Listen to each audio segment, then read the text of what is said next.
Good grief, it's time for a vlog. I don't know how long it's been, but I need to get one out. And since nothing's happened today, I'm gonna have to do... I don't know what I'm gonna do. I do know what I'm gonna do. I'm going to act like I just got knocked out in a cage fight.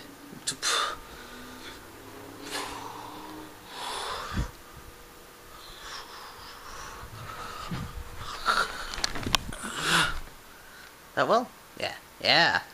Alright, the other thing I'm going to do is I'm going to finish reading Fahrenheit 451.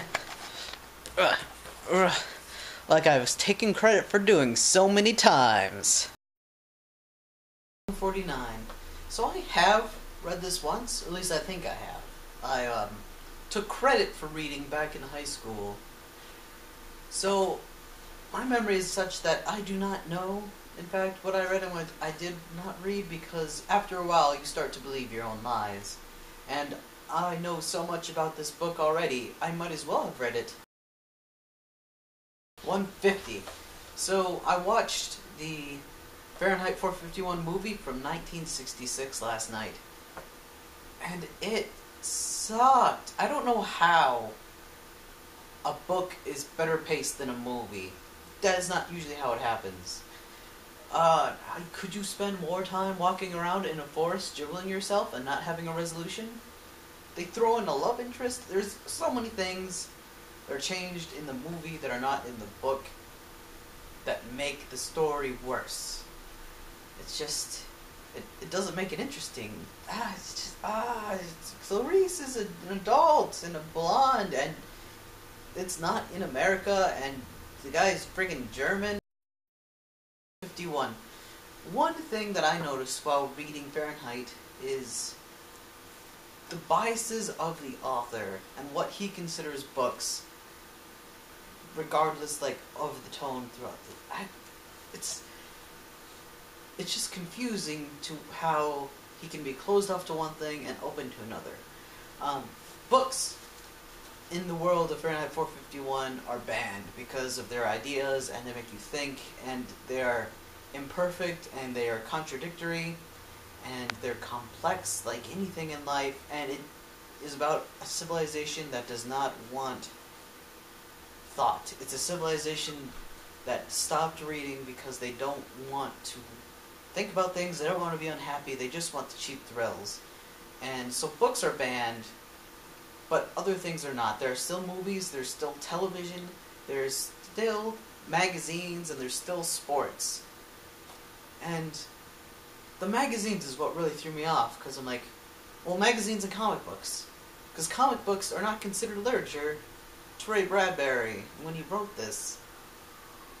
Which, for anyone who knows about comic books, there's a rich history, there's writers, there's a lot of work, there's art and talent that goes into it.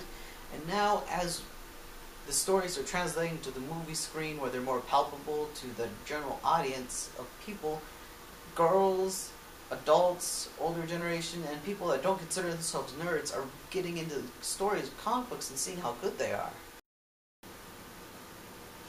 152. So Bradbury does...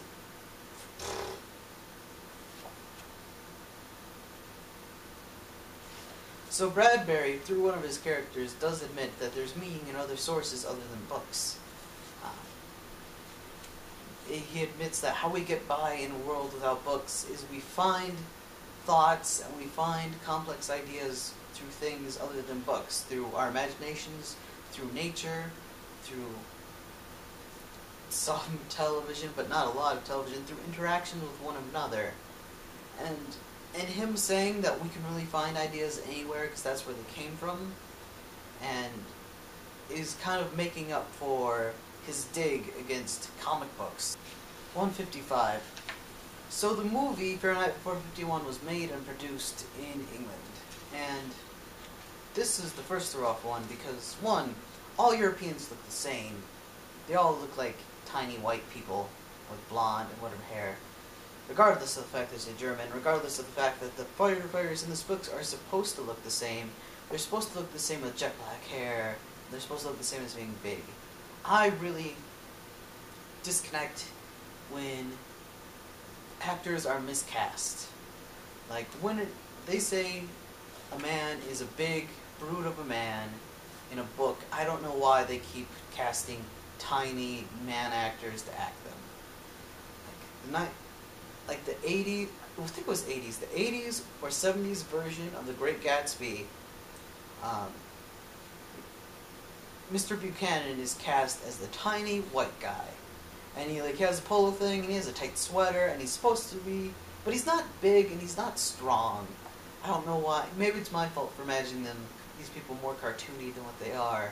I imagine big, Gears of War type guys with armor and stuff. Instead, in the movie, Montag is just another tiny white person with a freaking black turtleneck and black pants who looks half like a cop, and they make him cops in the movie, which is also annoying. When they should be firemen. They should be the same as firemen now, but with black suits instead of red and yellow and white or whatever. They should still be fire retardant, they should still have their helmets, but they should be big, bulking guys. I would never believe. And then the action in the book is better than the movie, and there's no robotic dogs in the movie. You can just take a dog and have an actor. Because dogs attack people and rip out people's throats. And if you had him be a big, holy guy, you can cover that with padding and have a dog attack him. Easy. Done. 1960s, your movies sucked. Experience. So, books. Even though we have books now, and even though they have books in the end of the book, they're holding on to in their heads and running away. And even once Montag has a book, and he just starts reading it to women in a thing, it doesn't make people change. We can't force books and ideas upon people. We can talk about them, and we can say this is a great idea, and we can be excited for them, but we can't just expect people to take an idea and run with it like we do. And that's what experience is. Just because someone understands, or just because somebody knows what happens in a movie or in a book or in a story, doesn't mean they shouldn't be experiencing it. Just because you watch the movie Fahrenheit 451, especially if you watch the movie Fahrenheit 451, does not mean you know what Fahrenheit 451 is about. And doesn't mean you'll experience it. It doesn't mean you'll experience it the same. There's a certain quality of life that we get from reading, from experiencing, from soaking up the words from the pages, from imagining Montag and imagining his red salamander, that we just don't get if we didn't read it, if we just get the cliff notes. If we know, oh, the book's about books. The book is about books and how good books are and that we should read books. That doesn't get the same. The book is about thought and thinking about life and being critical and not just floating around looking for cheap thrills, but diving in and finding depth of experience of being a human being.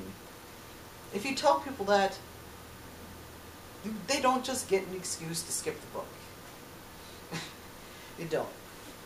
My favorite example of what a person that I talked to was... you'll get my favorite example in a minute.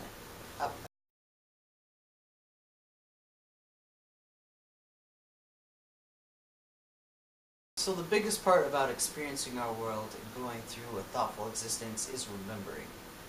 And the trick of remembering is not to remember all the time. You don't always think about the past, but you remember your thoughts and you remember how thoughtful things are. I'm reading another book called Why You're Stupid, and it talks about a lot about the cognitive tricks that our brain uses and how we don't remember things perfectly because we just remember little bits of ideas, and then our imagination fills in the rest, and how we believe what we perceive in our imagination for what happened in the past.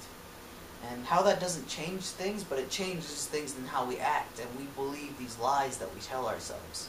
Like, if we read a book, or details in a story, like you had blue pants on, and your father was angry at us when I told you that we were going to get married, or something like that. And it is just,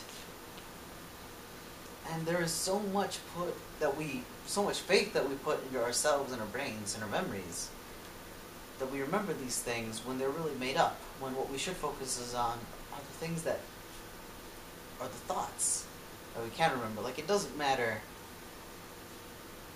what specifically people say as much as what they mean and what they say and how we relate to them. We remember the emotions. I remember how I feel about you. I remember how you felt about me. I remember that I thought you were angry. In the same way, reading a book is better than just getting Cliff Notes, because you will not remember Cliff Notes, but you will remember the imagery of the salamander, the red of the burning of books, the fire and the heat that are put off, and the difference between fire that is burning and destroying with kerosene and fire that is warming in a fire pit. In the same way, I once was in an online argument. Oh no. And the person had never read the book If You Give a Mouse a Cookie, and that was, I don't remember what we were talking about, but I used the phrase, well, if you give a mouse a cookie, and they're like, what are you talking about with mice? And it was a stupid exchange, but eventually I explained that it's from a book called If You Give a Mouse a Cookie. And in it, first, the people give the mouse a cookie, and then, if you give a mouse a cookie, he's going to want a glass of milk. And if he's going to want a glass of milk, he's going to get tired and sleepy, and he's going to want to stay the night. And the mouse's demands go on and on, because you gave into one thing, he's going to want another. And it's a silly story, and it's a silly tale, but it means if you've given to some things, then it gives into other things, and people can take that as both good or bad. People can take that as you're sharing, or as the circle of humanity, of existence, of giving to one another, of sharing a cookie and then sharing some milk and then sharing some laughs, and the art and the story of the book is ridiculous and funny, and it's a great children's book. But all the same, once that I've explained that, he said, well, now I don't have to read it. It's not a hard book to read. You can pick it up and finish it in seconds. And you remember it so much better once you know about the book. And there is a certain percentage of life that has to be experienced, that you can't just get off of watching someone else, that you can't just get off of hearing the notes. It's the quality of life that we can make better. 150 and the author's notes. Or a note about the author. Mental note, edit out the time I said, aw yeah.